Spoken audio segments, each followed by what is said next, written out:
Magandang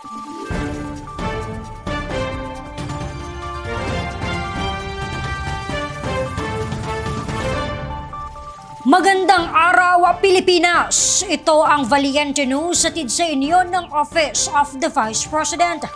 Nakatanggap ng livelihood grant sa ilalim ng Magnegosyo Taday ng OVP ang isang asosasyon ng mga coconut farmers. Ang kanilang napiling negosyo, alamin natin sa ulat ni Brian Latasa.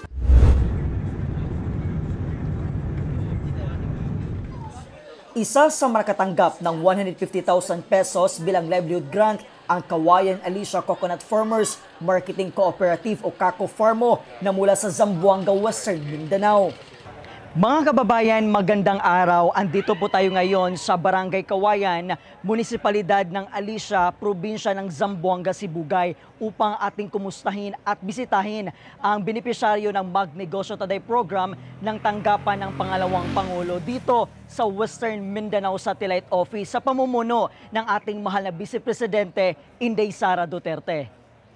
Ang Kako Farmo ay ang pinakaunang kooperatiba na nakatanggap ng livelihood program sa Western Mindanao, habang 10 individual naman ang nakatanggap ng 15,000 pesos na karagdagang puhunan para sa kanilang napiling negosyo. Ang Magnegosyo Taday Program ay ang flagship program ng tanggapan ng pangalawang Pangulo sa pamumuno ni Inday Sara Duterte na naglalayong magbigay ng entrepreneurial opportunities sa iba't ibang sektor tulad ng mga nabibilang sa vulnerable at disadvantaged sectors, kababaihan at mga miyembro ng LGBT community.